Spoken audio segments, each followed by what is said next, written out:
So here it is, finally, the Powkiddy X18S, a device that can play PSP, Dreamcast, Nintendo 64, and even some GameCube and Wii games. Now initially I wasn't planning to get this, but seeing as it was $162 shipped, it made me curious enough to check it out. So today I want to do a first impressions video. I want to do a quick unboxing of this, and then talk a little bit about the build quality of the device, look at the software that comes out of the box, and then finally, I want to do some 16-bit and earlier emulation on Retroarch. Now, I also want to do some other systems as well, like PSP and Dreamcast and GameCube. So make sure you're subscribed to the channel to get those videos. Now, quick announcement, I've set up a brand new channel called GymRPG2, where I'm going to put the raw gameplay videos from the X18S. So make sure to go over there and check that channel out if you want some more footage of the games running on the system. And later on, I'll also use that system for other gaming videos and benchmark runs as well. So make sure you go over there and subscribe to that channel. Here's a quick rundown of the specs. The X18S has a 5.5-inch screen. It has a Unisoc T618 processor, which is 2 A75 Cortex cores running at 2 GHz and 6 A55 cores, also up to 2 GHz, though I've seen this on other sites saying it runs at 1.5 and also 1.8 GHz. There's 4 GB of LPDDR4 RAM and 64 GB of internal storage here. You can also use SD cards up to 512 GB in size. There are other details here and some Geekbench scores, but I'll leave that on the screen for you to check on your own. So let's do a quick unboxing of the device. So here we have a pretty plain box on the front with what looks like a Tesla logo. On the back it has Powkiddy's label on it. Opening the box, there is a card here that says it passed quality control, which we'll have to see about that. There's a USB-C cable that I'll put back in the box as I have about 10 lying around, and a manual that is actually pretty nice and printed in color. Here's the device itself, and I think it looks awesome on the front. It's not completely flat on top and has some interesting geometric lines on it. It's not grey like it looks in the promotional images. It has a bit of a sandy, earthy color mixed into the grey as well. On the back, it's completely flat with no air inlet, meaning this device is passively cooled. On the top, you have a USB-C charging port, mini HDMI port for connecting to another monitor, and also a micro SD or TF card slot for extra storage. On the bottom is a headphone jack. I'd heard about the issues early users have had with buttons on the handheld, and for me, the biggest issue here is the D-pad. It is more shallow than just about any other device I have. Doing quarter circle movements, I'm just pressing on the case more than the D-pad itself, but the most difficult to press is actually the up and right diagonal, which is hard to put my thumb on. I guess I just need a bigger thumb. On something like a 3DS, I can still feel a little bit of clickiness.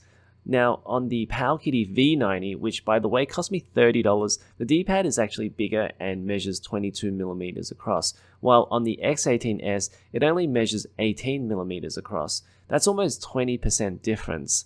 The V90 D-pad also feels way better. Moving on, the face buttons feel a bit shallow, but I think they're okay. I've used the X18S for about 5 hours now and not really had any problems. The top row of buttons and select and start are fine as well. One thing I've had a problem with and that I've asked others about is the analog stick's behavior in menus is a bit erratic, and at times pushing down makes it bounce back up. Others don't seem to have the same problem, but I'm hoping this can be fixed via software. Other than that, the analog sticks are a bit loose, but they work I suppose, and that seems to be a bit of a common theme here. The L1 and R1 buttons are pretty good and feel a little springy. The L2 and R2 buttons are almost an afterthought, as they're pretty small and the shape of the handheld makes them hard to reach. So now let's look at the software out of the box. This is the launcher that Powkiddy designed, and honestly it's not that bad. Things seem to be organized in a well thought out manner. It even comes with Google Play Store installed. There's 2 pieces of software here. HappyChick, an app where you can just download ROMs off the store and play them directly. It works as intended, though it doesn't feel like there are as many options as something like Retroarch. The other game they installed was a snake game, which can be cute for kids.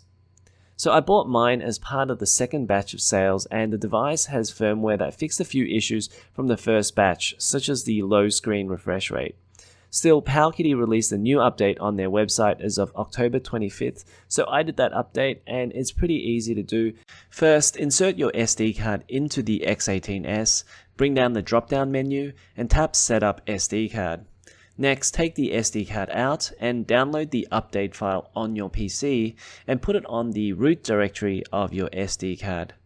Now put the SD card back into the X18S and go across to settings on the handheld, select About X18S and choose Local Update.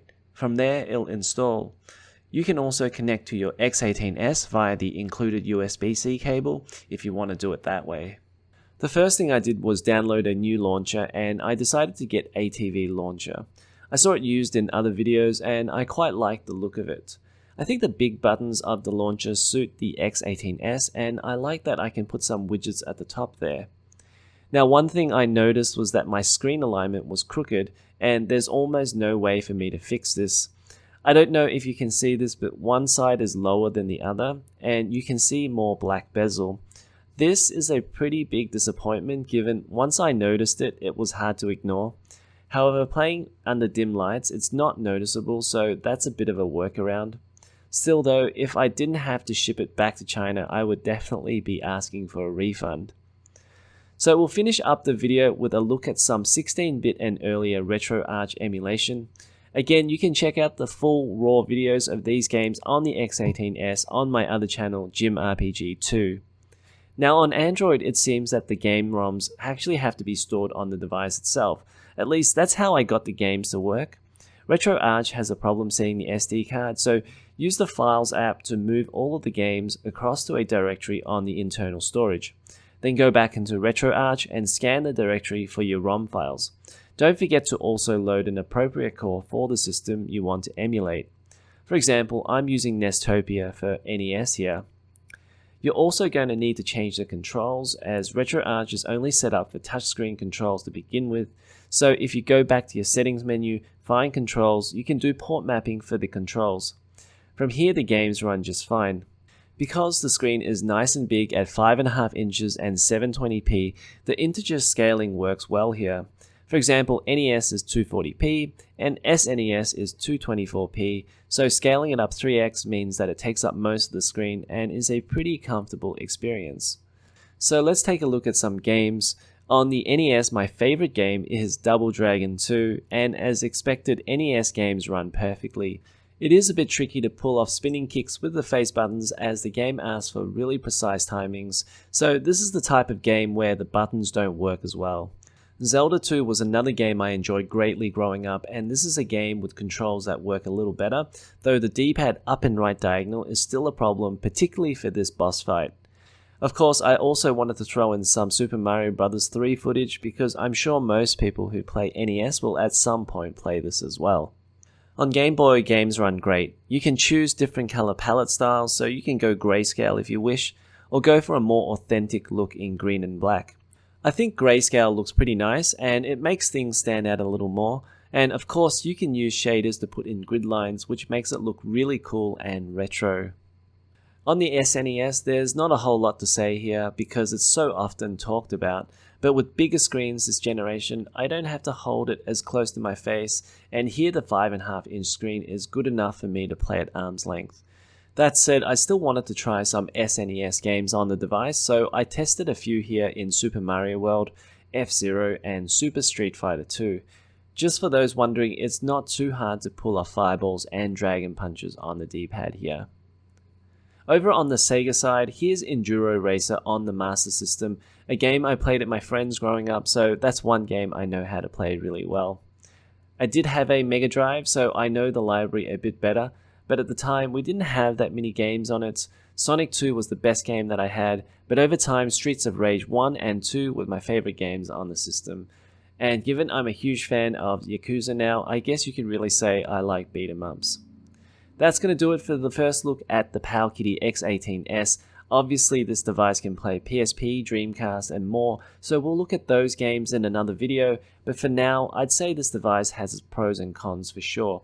Most of the problems seem like they're design issues.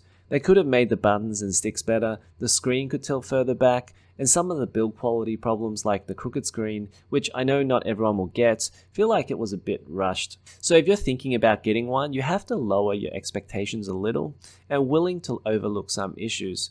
Alright, if you liked the video, hit the like button, subscribe to this channel and Jim RPG too, and I'll see you in the next one.